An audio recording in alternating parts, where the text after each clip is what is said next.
ನೋಡಿ ಎಷ್ಟು ಉದುದ್ರಾಗಿದೆ. Hi hello ನಮಸ್ಕಾರ ಎಲ್ರಿಗೂ. ಝೂಮ್ ಕುಕಿಂಗ್ ಚಾನಲ್ಗೆ ಸ್ವಾಗತ.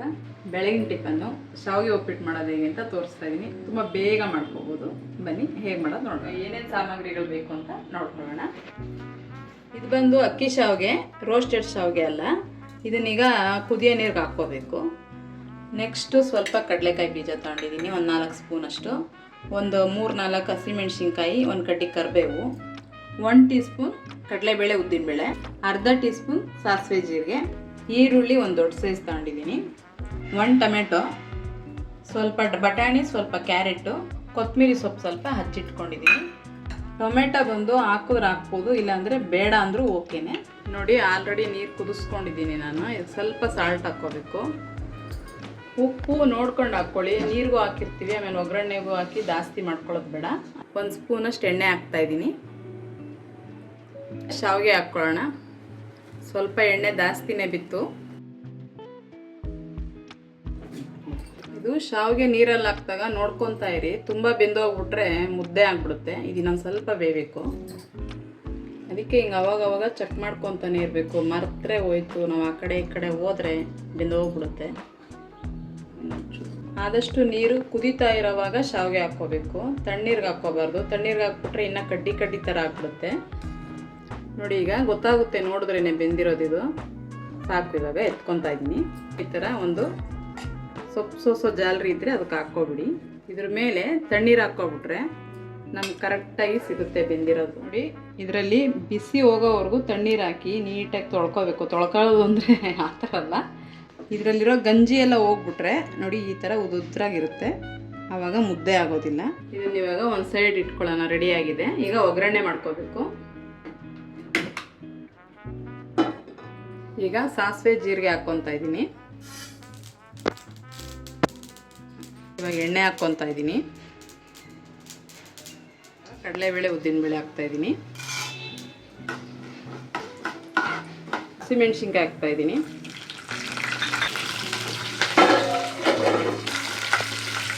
ಆದಷ್ಟು ಹುಷಾರಾಗಿರಿ, ಎಣ್ಣೆಗೆ ಹಸಿಮೆಣ್ಸಿನ್ಕಾಯಿ ಕರಿಬೇವೆಲ್ಲ ಹಾಕೋವಾಗ.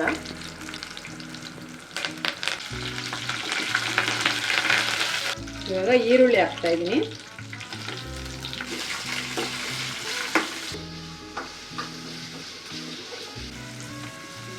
ಸಾಲ್ಟು ಸ್ವಲ್ಪನೇ ಹಾಕ್ಕೊಂಡಿದ್ದೀನಿ. ಕಡಲೆ ಬೀಜ ಹಾಕ್ತಾಯಿದ್ದೀನಿ.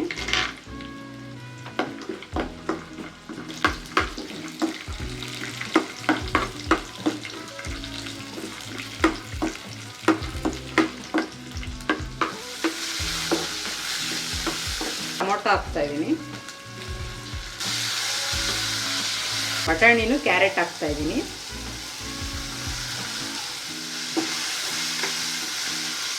ಸ್ವಲ್ಪ ನೀರು ಹಾಕ್ಕೊತಾ ಇದ್ದೀನಿ, ಬಟಾಣಿನೂ ಕ್ಯಾರೆಟ್ ಬೇಯಲಿ ಅಂತ.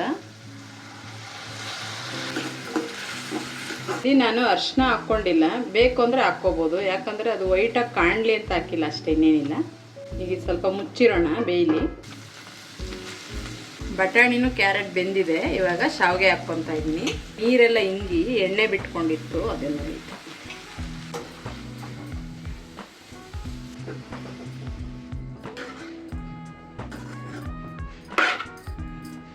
ಅರಿಶಿನ ವೈಟಾಗಿ ಬೇಕು ಅನ್ನೋರಿಗೆ ಅರಿಶಿನೂ ಬೇಡ, ಟೊಮೆಟೊನೂ ಬೇಡ. ಒಂದು ಅರ್ಧ ನಿಂಬೆಹಣ್ಣು ಹಿಂಡ್ಕೊತಾ ಇದ್ದೀನಿ. ನನಗೆ ಕೊತ್ತಂಬರಿ ಸೊಪ್ಪು ಹಾಕ್ತಾಯಿದ್ದೀನಿ. ಶಾವಿಗೆ ಉಪ್ಪಿಟ್ಟು ರೆಡಿ ಆಯಿತು. ನೋಡಿ ಎಷ್ಟು ಚೆನ್ನಾಗಾಗಿದೆ ಉದುದ್ರಾಗಿ. ನೋಡಿ ಉದುದ್ರಾದ ಶಾವಿಗೆ ಉಪ್ಪಿಟ್ಟು ರೆಡಿ. ಅಕ್ಕಿ ಶಾವಿಗೆ ಉಪ್ಪಿಟ್ಟಿದು ಉದುದ್ರಾಗಿದೆ. ನೋಡಿದ್ರಲ್ಲ ಎಷ್ಟು ಸುಲಭವಾಗಿ ಮಾಡ್ಬಿಟ್ಟೆ ಬೇಗ ಅಂತ. ಇದೇ ಥರ ನೀವು ಮಾಡ್ಕೊಳ್ತೀನಿ ಬೇಗ ಬೇಗ. ಈಗ ನಾನು ತಿಂದು ಟೇಸ್ಟ್ ಹೇಳ್ತೀನಿ.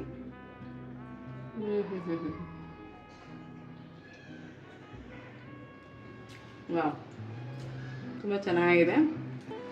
ಇದರಲ್ಲಿ ಇದು ಕಡಲೆ ಬೀಜ ಬಟಾಣಿ ಎಲ್ಲ ಸಿಗ್ತಾಯಿದ್ರೆ ಬಂದ್ಬರ್ತೀಯ. ತುಂಬ ಟೇಸ್ಟ್ ಚೆನ್ನಾಗಿದೆ. ಈ ಥರ ಮಾಡಿಕೊಡ್ತಾಯಿದ್ರೆ ಮನೇಲಿ ದಿನ ಇದೇ ಥರ ಮಾಡಿಕೊಡು ಅಂತ ಕೇಳ್ತಾ ಇರ್ತಾರೆ, ಅಷ್ಟು ಚೆನ್ನಾಗಿದೆ. ಲಾಸ್ಟಲ್ಲಿ ಸ್ವಲ್ಪ ನಿಂಬೆಹಣ್ಣು ಹುಳಿ ಹಾಕಿದ್ವಲ್ಲ, ಅದರಿಂದ ಹುಳಿ ಇನ್ನೂ ತುಂಬ ಚೆನ್ನಾಗಿ ಟೇಸ್ಟ್ ಕೊಟ್ಟಿದೆ. ಫೈನಲಿ ತುಂಬ ಚೆನ್ನಾಗಾಗಿದೆ. ಯಾರೆಲ್ಲ ಹೊಸ್ದಾಗಿ ನೋಡ್ತಾ ಇದ್ದೀರೋ ಸಬ್ಸ್ಕ್ರೈಬ್ ಮಾಡ್ಕೊಳ್ಳಿ. ಆಮೇಲೆ ನಾನು ತೋರಿಸಿರೋ ಅಡುಗೆನ ಟ್ರೈ ಮಾಡಿ ಹೇಗಿತ್ತು ಅಂತೇಳಿ ಕಮೆಂಟ್ ಹಾಕಿ, ಆದಷ್ಟು ಶೇರ್ ಮಾಡಿ.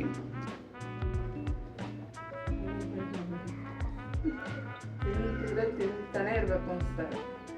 ಯಾರೆಲ್ಲ ಹೊಸ್ದಾಗಿ ನೋಡ್ತಾ ಇದ್ದೀರಾ ಸಬ್ಸ್ಕ್ರೈಬ್ ಮಾಡ್ಕೊಳ್ಳಿ. ಆಮೇಲೆ ನೋಟಿಫಿಕೇಷನ್ ಆನ್ ಮಾಡಿ ಇಟ್ಕೊಂಡಿರಿ. ನಾನು ಇದೇ ಥರ ಸುಲಭವಾದ ಅಡುಗೆಗಳನ್ನ ತೋರಿಸ್ತಾ ಇರ್ತೀನಿ, ಬೇಗ ಮಾಡ್ಕೊಂಡು ತಿನ್ಬೋದು. ವಿಡಿಯೋ ನೋಡಿದ್ದಕ್ಕಾಗಿ ಧನ್ಯವಾದ. ನೆಕ್ಸ್ಟ್ ವಿಡಿಯೋದಲ್ಲಿ ಸಿಗ್ತೀನಿ. ಬಾಯ್. ಮೂಗೆಲ್ಲ ಮುಲ ಮುಲ ಅಂತ ಇದೆ, ಘಾಟ್ ಹೋಗ್ಬಿಟ್ಟು ಆಜ್ಮೂಲ.